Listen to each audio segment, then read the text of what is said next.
Pessoal, a paz do Senhor, sejam todos muito bem-vindos. Hoje nós vamos falar sobre o livro de Hebreus, uma das cartas mais profundas, reveladoras e impactantes das Escrituras. Hebreus nos mostra quem Cristo é de verdade, superior aos anjos, superior a Moisés, superior ao sacerdócio e mediador de uma nova aliança, eterna e perfeita. Aqui aprendemos que Jesus não é apenas um exemplo, ele é o Filho eterno, o sumo sacerdote fiel e o único caminho de acesso a Deus. Antes de começarmos, eu quero te fazer um convite simples, mas muito importante. Se inscreva no canal, deixe o seu like e compartilhe este vídeo com alguém que precisa ouvir a palavra de Deus. Essas atitudes simples ajudam a mensagem a alcançar mais vidas. Agora prepare o seu coração, aquieta a sua mente e abra sua Bíblia, porque tudo começa com Cristo, tudo aponta para Cristo e tudo se cumpre nele. Vamos juntos meditar no poderoso livro de Hebreus. Hebreus, capítulo 1, a supremacia absoluta do Filho de Deus. 1:2.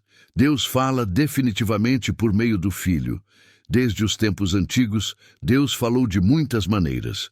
Falou por meio dos profetas, em sonhos, visões, sinais e palavras diretas. Cada revelação apontava para algo maior que ainda viria.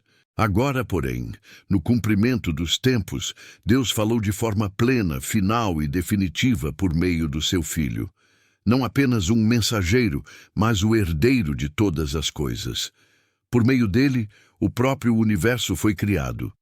Tudo o que existe, o visível e o invisível, encontra sua origem em Cristo. 3. A glória perfeita e a essência de Deus revelada em Cristo. O Filho é o resplendor da glória de Deus. Ele não reflete parcialmente essa glória, ele a manifesta plenamente. Cristo é a expressão exata do ser de Deus. Quem vê o Filho, vê o Pai. Quem conhece o Filho, conhece a natureza divina. Ele sustenta todas as coisas pela palavra do seu poder. Nada existe fora do seu domínio. Após realizar a purificação dos pecados, sentou-se à direita da majestade nas alturas, posição de autoridade, honra e governo eterno. 4:5. Superior aos anjos em nome e posição. O autor deixa claro que Cristo é infinitamente superior aos anjos. Nenhum anjo recebeu o nome de filho. Nenhum deles ouviu de Deus. Tu és meu filho, hoje te gerei. Enquanto os anjos são servos criados, Cristo é o Filho eterno gerado, não criado. Sua posição é única, incomparável e eterna. 6. O Filho digno de adoração celestial. Quando Deus introduz o primogênito no mundo, ele declara que todos os anjos de Deus o adorem. Isso revela algo poderoso. Somente Deus é digno de adoração. Se Cristo recebe adoração celestial, ele não é apenas enviado. Ele é divino. O céu reconhece aquilo que muitos na terra ainda resistem em reconhecer. E 7. A natureza dos anjos. Os anjos são espíritos ministradores. Eles existem para servir aqueles que herdarão a salvação. São poderosos, rápidos como o vento, intensos como chamas de fogo, mas continuam sendo servos. Jamais ocupam o trono. Jamais recebem glória. Seu papel é obedecer. 8:9. O trono eterno do Filho sobre o Filho, Deus declara: o teu trono, ó Deus, é para todo sempre. Cristo reina com justiça, ama a retidão e odeia a iniquidade. Por isso, foi ungido com óleo de alegria acima de todos. Seu reinado não é temporário, político ou humano. É eterno, justo e incorruptível. 10:12. O Criador eterno e imutável Cristo é apresentado como o Criador dos céus e da terra. O mundo criado envelhecerá, se desgastará como uma veste, mas o Filho permanece o mesmo. O tempo não o afeta. A eternidade não o limita. Seus anos jamais terão fim. Enquanto tudo muda, Cristo permanece imutável. 13:14. O Filho entronizado, os anjos enviados. Deus nunca disse a nenhum anjo: senta-te à minha direita, até que eu ponha teus inimigos por estrado dos teus pés. Essa promessa foi dada somente ao Filho. Os anjos são enviados para servir. Cristo reina para sempre. Encerramento do capítulo Hebreus começa estabelecendo uma verdade inegociável. Cristo é superior a tudo e a todos. Ele não é apenas um profeta, não é apenas um mestre, não é apenas um anjo exaltado. Ele é o Filho eterno, o Criador, o Redentor e o Rei entronizado. Tudo começa com ele, tudo termina nele. Hebreus, capítulo 2. A grande salvação revelada em Cristo, 1:4. A necessidade de atenção e fidelidade à mensagem do Filho. Diante de tudo o que foi revelado sobre a supremacia do Filho, surge um alerta solene. É necessário prestar muito mais atenção ao que temos ouvido para que jamais nos desviemos. Se a palavra anunciada por anjos foi firme e toda desobediência recebeu justa retribuição, como escaparemos nós se negligenciarmos tão grande salvação? Essa salvação não começou com homens. Ela foi anunciada pelo próprio Senhor, confirmada pelos que o ouviram, testemunhada por Deus com sinais, prodígios, milagres e dons do Espírito Santo, distribuídos segundo a sua vontade. Ignorar essa mensagem não é um erro pequeno, é desprezar a voz final de Deus. 5:9. O propósito de Deus para o ser humano. Deus não sujeitou o mundo futuro aos anjos, mas confiou esse domínio ao homem. A Escritura declara que o ser humano foi criado um pouco menor que os anjos, mas coroado de glória e honra, colocado sobre as obras das mãos de Deus. Tudo foi colocado debaixo de seus pés. Entretanto, ao olharmos para o mundo, percebemos que essa autoridade foi perdida. Mas então, olhamos para Jesus. Ele, por um pouco de tempo, foi feito menor que os anjos, sofreu a morte, mas agora está coroado de glória e honra, porque experimentou a morte por todos. Em Cristo, o propósito original de Deus para o homem começa a ser restaurado. 10:13. O Filho que conduz muitos filhos à glória. Convém que aquele por quem e para quem são todas as coisas aperfeiçoasse por meio do sofrimento o autor da salvação. Cristo não se envergonha de nos chamar de irmãos. Ele santifica, e nós somos santificados, todos procedentes do mesmo Pai. Ele se identifica conosco, confia em Deus conosco, caminha conosco. O Filho Eterno escolheu compartilhar nossa humanidade para nos conduzir à glória eterna. 14:15. A vitória sobre a morte e o medo. Ao participar da carne e do sangue, Jesus entrou plenamente na condição humana. Por meio da morte, ele destruiu aquele que tinha o poder da morte, o diabo, e libertou todos os que, pelo medo da morte, estavam sujeitos à escravidão por toda a vida. A cruz não foi derrota, foi libertação. Onde havia medo, Cristo trouxe esperança. Onde havia cativeiro, ele trouxe liberdade. 16:18. O sumo sacerdote misericordioso e fiel Jesus não veio socorrer anjos, mas a descendência de Abraão. Por isso, tornou-se semelhante a nós em tudo, para ser um sumo sacerdote misericordioso e fiel nas coisas referentes a Deus. Ele fez propiciação pelos pecados do povo, e porque ele mesmo sofreu quando foi tentado, é poderoso para socorrer aqueles que são tentados. Cristo não observa a dor de longe, ele conhece o sofrimento, ele entende a fraqueza, ele socorre no tempo certo. Encerramento do capítulo Hebreus 2 nos revela uma verdade profunda e consoladora. O Deus exaltado se fez homem. O Rei eterno entrou na nossa dor. O Filho glorioso escolheu sofrer para nos salvar. A salvação que ele oferece é grande demais para ser ignorada. O amor que ele demonstrou é profundo demais para ser desprezado. Cristo venceu a morte. Cristo restaurou o propósito humano. Cristo caminha conosco. Aquele que é Senhor de tudo não hesitou em se tornar servo para nos conduzir à glória. Hebreus, Capítulo 3. Cristo, superior a Moisés. O perigo da incredulidade. 1. Um chamado direto aos que pertencem a Deus. Diante de tudo o que já foi revelado sobre Cristo, o autor se dirige aos irmãos santos, participantes da vocação celestial. Ele chama os que foram separados por Deus, os que foram alcançados pela graça, a considerarem atentamente Jesus. Não é um olhar superficial, é um chamado à contemplação profunda. Jesus é apresentado como o apóstolo e sumo sacerdote da nossa confissão. Ele foi enviado por Deus. Ele nos representa diante de Deus. Tudo o que confessamos pela fé está centrado nele.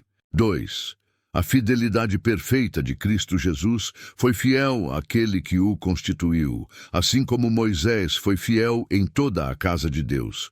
Aqui não há desonra a Moisés. Há reconhecimento. Moisés foi fiel, obedeceu, cumpriu sua missão, mas a fidelidade de Cristo revela algo ainda maior. 3:4. O construtor é maior que a casa. O texto deixa claro: Jesus é digno de maior glória do que Moisés. A casa não tem mais honra do que aquele que a construiu. Toda casa é edificada por alguém, mas Deus é o edificador de todas as coisas. Moisés foi parte da casa. Cristo é o filho sobre a casa. 5:6. Servo e filho, posições diferentes. Moisés foi fiel como servo, testemunhando coisas que seriam anunciadas no futuro. Cristo, porém, é fiel como filho sobre a casa de Deus. E essa casa somos nós, se permanecermos firmes na confiança e na esperança da qual nos gloriamos. A perseverança não cria a salvação, mas revela quem realmente pertence à casa. 7:11. A advertência do Espírito Santo. Então o autor traz a voz do Espírito Santo, relembrando o que aconteceu no passado. Hoje, se ouvirdes a sua voz, não endureçais o vosso coração. No deserto, o povo viu as obras de Deus, presenciou milagres, experimentou livramentos. Mesmo assim, testaram o Senhor, duvidaram, endureceram o coração. Durante 40 anos, Deus suportou aquela geração, que se desviou no coração e nunca conheceu verdadeiramente seus caminhos. Por isso, Deus declarou em sua ira: eles não entrariam no seu descanso. E 12. Um alerta direto à igreja. O aviso agora se torna pessoal. Cuidado, irmãos, para que não haja em nenhum de vós um coração mau e incrédulo que se afaste do Deus vivo. A incredulidade não começa com palavras, mas no coração. Ela cresce no silêncio, na negligência, na indiferença espiritual. 13. O valor da exortação diária. A resposta para esse perigo é clara: exortai-vos uns aos outros todos os dias, enquanto se chama hoje. O pecado engana, ele endurece, ele anestesia a consciência. A comunhão e a palavra são instrumentos de preservação. 14. Perseverar confirma a participação em Cristo. Nos tornamos participantes de Cristo se guardarmos firme, até o fim, a confiança que tivemos desde o princípio. Não é um começo empolgado que sustenta a fé, é a perseverança. 15:19. O exemplo trágico da incredulidade. Mais uma vez, o autor relembra: eles ouviram a voz de Deus, mas se rebelaram. Não foram estrangeiros, não foram ignorantes. Foram os mesmos que saíram do Egito. Eles viram o poder de Deus, mas não confiaram. Por causa da incredulidade, caíram no deserto e não entraram no descanso prometido. A promessa existia, o poder existia, mas a incredulidade os impediu. Encerramento do capítulo Hebreus 3 nos confronta com uma verdade séria e atual. Ouvir a voz de Deus não é suficiente. Ver milagres não é suficiente. Começar bem não é suficiente. É preciso permanecer. Cristo é maior que Moisés. Cristo é o filho sobre a casa. Cristo é digno de confiança total. O maior perigo não é a perseguição externa, mas um coração que se endurece silenciosamente. Hoje, se ouvirmos a sua voz, que não endureçamos o coração, porque somente os que confiam até o fim entram no descanso de Deus. Hebreus, capítulo 4. O verdadeiro descanso de Deus. João, a promessa ainda está de pé. Diante do exemplo da geração que caiu no deserto, o autor traz um alerta solene. A promessa de entrar no descanso de Deus ainda permanece. Por isso, é necessário temor, não medo paralisante, mas reverência e vigilância, para que nenhum de nós pareça ter falhado em alcançá-la. A promessa não foi cancelada. O perigo está em não responder corretamente a ela. 2. Palavra ouvida sem fé não transforma. Assim como eles, nós também recebemos a boa notícia. Mas a palavra que ouviram não lhes aproveitou, porque não foi acompanhada de fé nos que a ouviram. Ouvir não é o mesmo que crer. Conhecer não é o mesmo que confiar. A palavra só produz descanso quando encontra um coração que crê. 3. O descanso é para os que creem em nós, os que cremos, entramos no descanso. Deus já havia preparado esse descanso desde a fundação do mundo. Mesmo assim, ele declarou: não entrarão no meu descanso. Não por falta de promessa, mas por causa da incredulidade. O descanso existe, a porta existe, a fé é o caminho. 4.5. O descanso de Deus desde a criação. A Escritura fala do 7º dia, quando Deus descansou de todas as suas obras. Não porque estivesse cansado, mas porque sua obra estava completa. Esse descanso representa plenitude, ordem, comunhão e satisfação. Ainda assim, Deus volta a dizer: não entrarão no meu descanso. Isso mostra que não se trata apenas de um dia, mas de uma condição espiritual. 6.8. Nem Josué levou ao descanso final, alguns não entraram por causa da desobediência. E se Josué tivesse dado o descanso definitivo, Deus não falaria, muito tempo depois, de um outro dia chamado hoje. A terra prometida não era o fim, era um sinal. O verdadeiro descanso ainda estava por vir. 9.10. Um descanso reservado ao povo de Deus. Portanto, resta um descanso para o povo de Deus. Quem entra no descanso de Deus, descansa de suas próprias obras, assim como Deus descansou das suas. Não é descanso físico, é cessar da tentativa humana de se justificar, é confiar plenamente na obra de Deus. 11. O esforço correto. Por isso, esforcemo-nos para entrar nesse descanso. Não é esforço de obras, mas esforço de fé e obediência. O perigo continua sendo o mesmo: cair pelo mesmo tipo de desobediência que impediu aquela geração. 12. A palavra viva e penetrante. A palavra de Deus é viva. Ela é eficaz, mais cortante do que qualquer espada de 2 gumes. Ela penetra até dividir alma e espírito, juntas e medulas. Ela discerne pensamentos e intenções do coração. Nada fica escondido diante dela. A palavra revela quem realmente somos. 13. Tudo está exposto diante de Deus. Nenhuma criatura está encoberta aos olhos de Deus. Tudo está nu e patente diante daquele a quem devemos prestar contas. Deus não vê apenas ações, ele vê motivações, ele vê o interior. 14. Um grande sumo sacerdote. Diante dessa realidade surge esperança. Temos um grande sumo sacerdote que penetrou os céus, Jesus, o Filho de Deus. Por isso, devemos conservar firme a nossa confissão. 15. Um sacerdote que nos compreende. Ele não é distante, ele não é indiferente. Jesus foi tentado em todas as coisas, à nossa semelhança, mas sem pecado. Ele conhece a fraqueza humana sem jamais ter cedido ao pecado. 16. Aproximação com confiança. Por isso podemos nos achegar com confiança ao trono da graça, não com medo, não com desculpas, mas com fé. Ali encontramos misericórdia. Ali recebemos graça para socorro em tempo oportuno. Encerramento do capítulo Hebreus 4 nos revela que o descanso de Deus não é um lugar, não é um dia, não é um sistema religioso, é uma pessoa. Entrar no descanso é confiar plenamente na obra de Cristo. A palavra nos examina. Deus nos vê por completo. Mas não somos rejeitados. Temos um sumo sacerdote fiel, acessível, cheio de graça e misericórdia. O descanso está disponível. O convite ainda é hoje. Que não endureçamos o coração, que creiamos e que entremos no descanso de Deus. Hebreus, capítulo 5.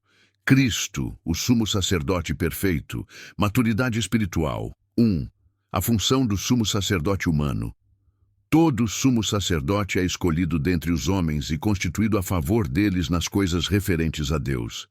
Ele oferece dons e sacrifícios pelos pecados. Ele representa o povo diante de Deus. Por compartilhar da mesma natureza humana, ele pode tratar com compreensão os ignorantes e os que erram, pois ele mesmo está sujeito à fraqueza. 2:3. Um sacerdote que conhece a fraqueza. Por causa dessa fraqueza, o sumo sacerdote precisa oferecer sacrifícios tanto pelos pecados do povo quanto pelos seus próprios pecados. Isso mostra que o sacerdócio humano é limitado, marcado pela imperfeição e pela necessidade constante de expiação. 4. Ninguém assume essa honra por si mesmo. Ninguém toma para si essa honra, a não ser aquele que é chamado por Deus, como aconteceu com Arão. O sacerdócio não é uma escolha pessoal, é um chamado divino. 5:6. Cristo não se glorificou a si mesmo. Da mesma forma, Cristo não se exaltou para se tornar sumo sacerdote. Foi Deus quem disse a ele: Tu és meu filho, hoje te gerei. E em outro lugar declarou: Tu és sacerdote para sempre, segundo a ordem de Melquisedeque. O sacerdócio de Cristo não é temporário, não é hereditário, é eterno. 7. O sofrimento real de Cristo. Nos dias da sua carne, Jesus ofereceu orações e súplicas, com forte clamor e lágrimas, àquele que podia livrá-lo da morte. E foi ouvido por causa da sua reverência e submissão. Cristo não sofreu de forma distante. Ele sentiu a dor. Ele clamou, ele se entregou. 8:9. A obediência aprendida no sofrimento. Embora sendo filho, aprendeu a obediência pelas coisas que sofreu, e tendo sido aperfeiçoado, tornou-se o autor da salvação eterna para todos os que lhe obedecem.